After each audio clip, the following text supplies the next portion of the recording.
In an unexpected turn of events, Syrian rebels have toppled President Bashar al-Assad's regime. The country has been in a civil war since 2011, when rebels rose up in arms to overthrow Assad and his Ba'ath Party.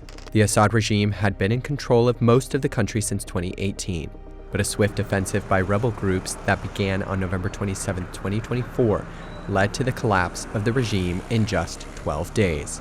After more than 50 years of the Assad family's iron-fisted rule and 13 years of devastating conflict, what is next for Syria? For the first time, now there is actually the possibility that what might come next could be better than today. And for sure, there's the risk that it could be worse. The latest offensive was led by a former affiliate of al-Qaeda in Syria called Hayat Tahrir al-Sham, also known as HTS. It had controlled a small pocket of Syria in the northwest. Its leader, Abu Muhammad al-Golani, is listed as a specially designated global terrorist by the U.S.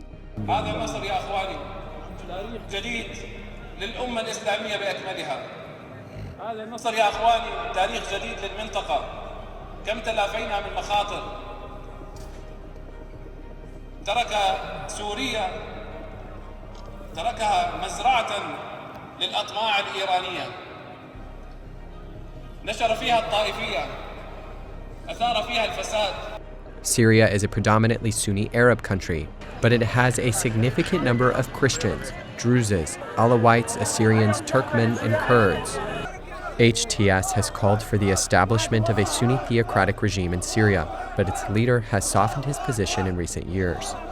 The group itself has been signaling that they are willing to share power, that they have changed their ideology, and they have acted in a very disciplined way. They gave assurances to minorities in the areas they captured, but also they were able to, as I said, protect the areas, prevent violations, and signal that they could even potentially allow someone else to lead or participate in governing the areas they captured.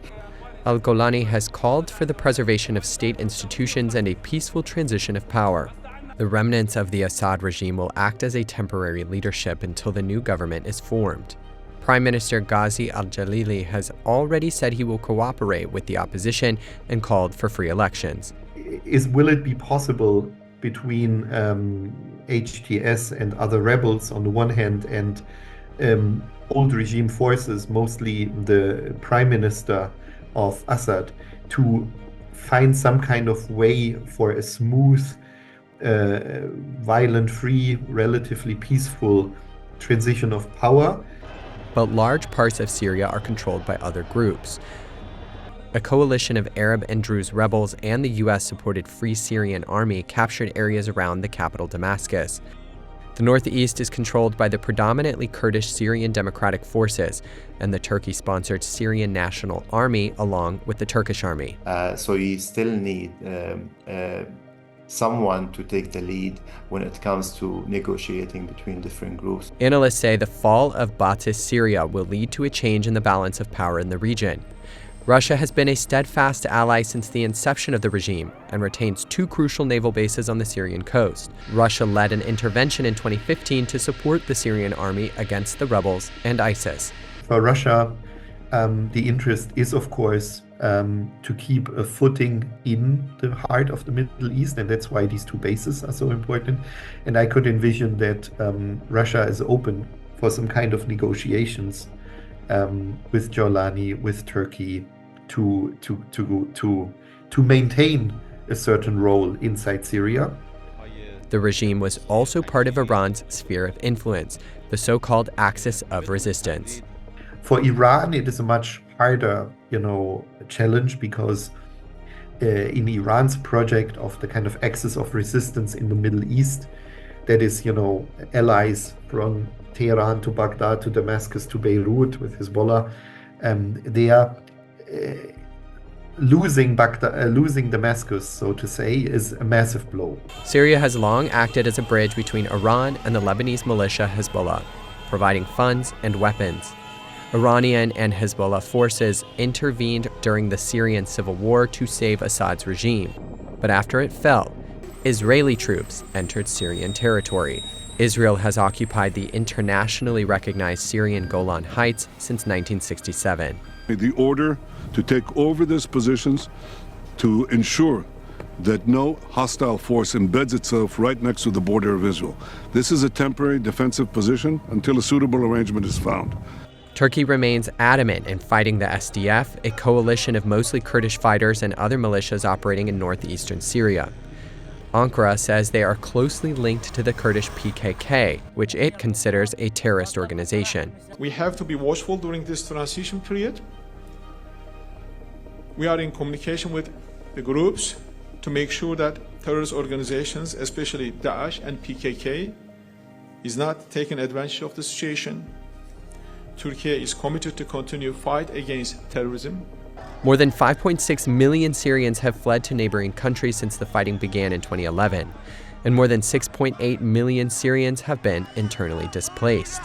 For many of them, the end of the regime is also a signal to return home. والله الشعور كتير كبير وبنشكر أهلنا في سوريا والأحرار إنه خلصونا من الظلم اللي كنا نحن فيه. والحمد لله رب العالمين ورايحين إن شاء الله على سوريا نرجع نبني مستقبلنا ونرجع نبني بيوتنا. والشعور والله كتير كبير لأنه ما عادش فينا نوصف أكثر من هيك.